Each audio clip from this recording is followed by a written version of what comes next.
in her article, in her piece right here, Cynthia McKinney, a wild bomb attack Libya by Cynthia McKinney, where she quotes Jane Petraeus said, the routine condemnation of McGovern, who is a CIA officer, Ray McGovern, could be heard from all of the sources inside the U.S. political structure that has at its base finance from pro-Israel sources. Okay? That included from Dr. Howard Dean, who was the chair of the Democratic National Committee at the time. This finance nexus or connection has been thoroughly identified by Dr. James Petraeus for those who want to do further reading.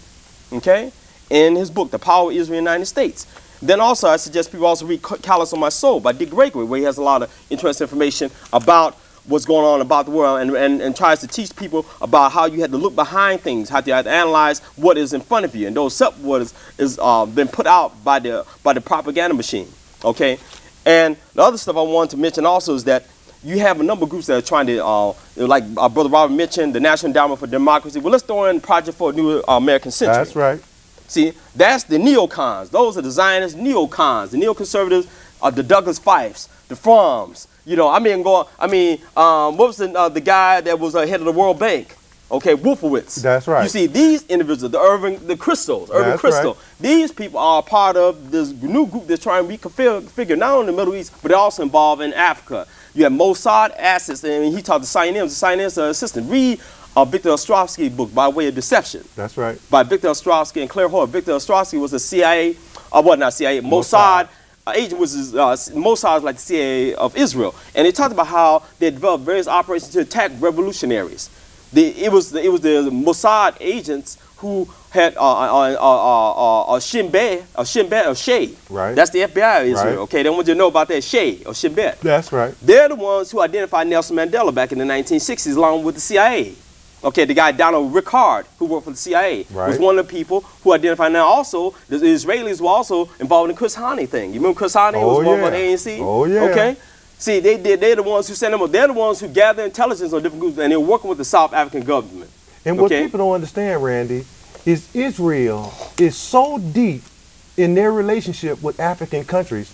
It's really scary. Right. Because what you find is all throughout Africa, you find Israel selling weapons to many of the African countries. Get it. You got it. And they're training their intelligence and military. Militaries in these African countries. He's absolutely and so what that does is that puts many of the African countries in a position where they can't really make critical analysis of a lot of things that's going on because they have these other unholy relationships with white world. Okay? Right.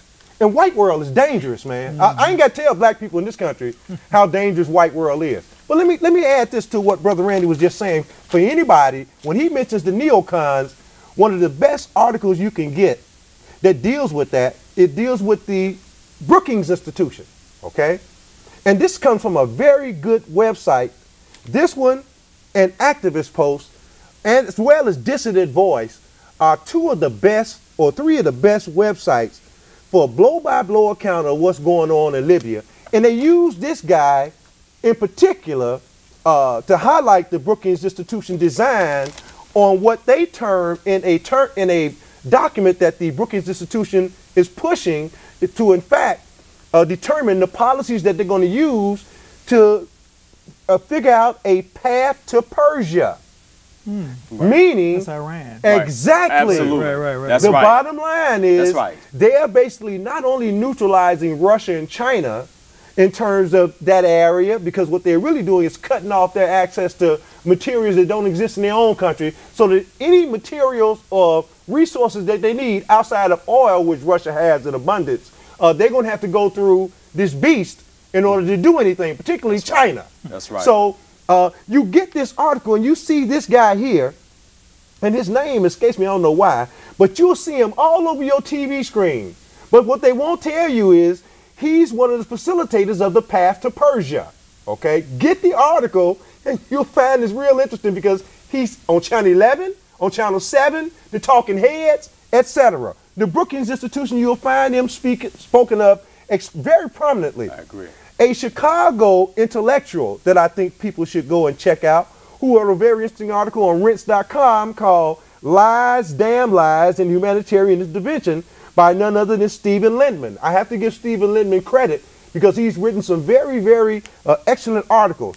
But in terms of this whole situation with who are the rebels, we pointed out clearly, based on the research, that the rebels were, for the most part, Al-Qaeda. Because when you look beneath the surface of just who Al-Qaeda is, you find the same three countries that's been facilitating the violence on this planet for many, many, many years. I'm talking about the United States, Great Britain, and Israel. And if you look at the makeup of Al-Qaeda, you will see manipulation going on by these Arab nationalists, because that's what they really are, okay, who are being manipulated by these intelligence apparatuses to, in fact, create false flag operations that would give the rationale for why the U.S. will go into these countries and do the stuff that they're doing. And they're trying to overthrow the president of Iran right now. Here's a very interesting article that came out that kind of illustrates what I'm talking about. This is from Fox News for October the 20th, 2010. Al-Qaeda leader dying at the Pentagon just months after 9/11. And this is dealing with Anwar al-Awlaki, the new Osama bin Laden, according to the media people. He's the one that basically is schooling the boxer bomber, the guy that got on the airplane, Abdul Muttalib, the Times Square bomber, and many of the bombers now that you hear, they always say this guy's running them, right? Come to find out, he was put in place by the Pentagon. And you got any number over the past 10 years of people that the U.S. media and the government officials have pointed to as heading Al-Qaeda. When you look beneath the surface, you find out they were Jews who somehow... We got it. That's it. They were Jewish people who changed their religious persuasion and become Muslim all of a sudden, and now they become Al-Qaeda. One in particular, his grandfather sat on the board of the Anti-Defamation League of B'nai B'rith in Los Angeles. But now, all of a sudden, he's one of the leaders of Al-Qaeda. Okay? And what's really funny, to add to Brother Robert, Brother Robert just said, I was reading a piece this morning by Richard Clark, who wrote the book Against All Odds, who came out and criticizing how the U.S. government failed to take action against those individuals who were planning to attack the World Trade Center. He said they had information prior to it. And Richard Clark, in his piece, mentioned that you need to think of Mossad equals CIA. Because he said, Mossad equals Al-Qaeda, I'm sorry. Mossad equals Al-Qaeda. He said that some Al-Qaeda were the people, he said these people think that it was Al-Qaeda, but it appeared to be it was the Mossad. Mossad was handling the people, Muhammad Atta and all these other people. They met with them. They met with them, trained with them, infiltrated the organization group. The Mossad, they had 3 teams, 2-3 teams, comprised of 2-3 people who went in and infiltrated different groups in Florida, in California. Am I right? And I'm telling you, I'm not going to mention this congressional person who told me this years ago. She told me you need to look at Mossad equals Hamas. See, Mossad equals Al-Qaeda. That's right. Because some of this information was shared with Wayne Masson. Go to WayneMassonReport.com and then also get Wayne Masson's book, Genocide and Covert Operation in Africa from 1993 to 1999 by Wayne Masson. The book cost you about $120. I bet she was one of those people that got targeted for the absolutely. In 2002. She was defeated because they called her, she said she was part of the Grassy Knoll Society. Cynthia McKinney, activist, scholar, brilliant sister, is tremendous. We need to clone sisters like her and the sisters that are back here, from the Moore Science Temple, etc. We need a coup in jail. I mean, I can go on and on. Because you got sisters like that who are speaking out. I remember when she was questioning that guy that was he was with the Pentagon and stuff like that, and he's from Chicago. He was a representative of Chicago, and she was tearing him apart. Cynthia McKinney was questioning this guy, and he refused to even respond to her questions and stuff, and she kept she was challenging him, and I'm saying that, I'm talking about 911, about other stuff, and about the money, and about what did y'all do, ABC. But my thing is this, you have to stay on top of what's going on. As a matter of fact, to add to what you're saying, there's a book, the last thing is this, because I know you got a piece to add to this, a book by Noam Chomsky, Pirates and Emperors by Noam Chomsky. In his book, Pirates and Emperors, there's a chapter entitled Libya and U.S. Demonology where he talks about how the United States government, the CIA, have been trying to take out Muammar Gaddafi for a number of years. And this has been a part of their demonization, dehumanize him and attack him. And that's the reason I try to paint him as a mad dog. Sorry about that, Robert. Go ahead. Help me out, Mike. Take that. And tell the people what the headline on that article says. And then just read what I got underlined in the first paragraph. America's secret plan to arm Libya's rebels. What's the date on that? March 7th, 2011. They didn't attack Libya supposedly until March 19th. Okay. Okay. So they had their plans laid out already. That's right. Tell them what the article says. You mean the underlying? Just what I got underlined. To avoid U.S. military involvement in Libya, Americans have asked Saudi Arabia if it can supply weapons to the rebels in Benghazi. The Saudi kingdom has so far failed to respond. King Abdullah loathes the Libyan leader who tried to assassinate him just over a year ago. The royal family was deeply involved in the Contra scandal during the Reagan administration, gave immediate support to American efforts to arm guerrillas fighting the Soviet army in Afghanistan in 1980, and later funded and armed the Taliban. Now you that. ain't got to go no farther than that. Okay, there's a little bit more to talk. Oh, ain't no question, but that's all right. You can just stop it right there. And what that says is, when they tell people they don't know who the rebels are, come on. But yet, since early March, before they declared war on March 19th, they are already making secret arrangements with the Saudi royal family, which is why when you had the people in Saudi Arabia rise up, somehow when they kill their citizens, nothing happens because the Saudis are nothing but whores for the Mossad operation called Israel, okay? Right. And they are dictating the policy that's going on. So when it erupts over there in Yemen, Saudi Arabia can send troops to Yemen to put down any mass insurrection, but yet because the people in Yemen aren't supposed to have any democracy, so-called democracy. And then the media sits back. Now that's what newspaper is that from? The Independent. One of the major newspapers in Europe. Okay. And so the media acts like the media acts like they don't know when these are major news. Here's another one: Libya, the West, and Al Qaeda on the same side. Absolutely. Okay, now wait a minute. The West and Al Qaeda on the same side. So then they say, who are the rebels? Well, who are they talking about when they say the West and Al Qaeda?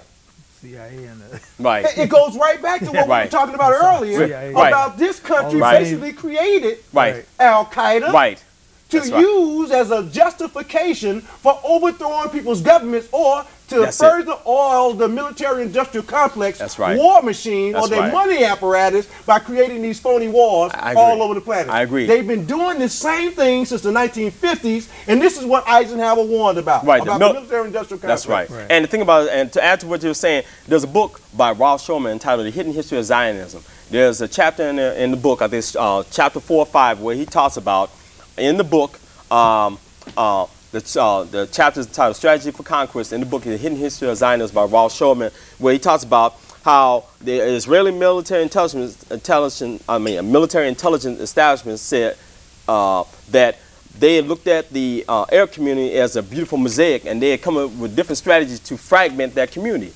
And they talked about how they were going to target Syria, Lebanon, Iraq, Iran, and a number of other countries within the so-called Middle East. And this goes back to what Brother Robert mentioned. Now you remember Saddam Hussein, right? Right. It's the same thing. Saddam Hussein basically had met with CIA operatives back in the early 60s. He was part of the Ba'athist party. He was not Muslim. He was not part of Al-Qaeda and all this other stuff. That's okay? And the thing about it is with the United States, the United States government kills his own clients. You see what I'm saying? He was a client of the United States government. During the Iraq-Iran war, who did the United States back during the Iraq war? The Iraqis. That's right. Saddam Hussein. Who the Israelis supporting Iran war? Iran. The Iranians. So they were pitting both of them against each other. That's right. Okay, in order to kill each other, and so they ain't going to take control of the oil and resources and other stuff. And so it's been a part of their strategy, divide and conquer. It's what they call the strategy of tension. It's what you talking about gangs, the groups on cutouts and fronts. Like the same one that Barack Obama was a part of, called the Business International Corporation. That was the CIA front, the dummy corporation. This was brought out by Wayne Madsen, okay? That the Tiger Woodrow of national politics, that's Barack Obama. Right. Okay? Okay? Trying to play games with people, trying to engage in double speak, double talk, psychobabble, Obama speak. See, I'm not gonna drink the Obamade. See, See, I'm not like the victims at the James, the Guyana massacre, the Jonestown massacre. You see what I'm saying? You gonna have to, you got to, like they did with some of them. They had to shoot them. Shoot them, You yeah. gonna drink this, or we're gonna pop you. We're gonna pop a cap in you. Okay.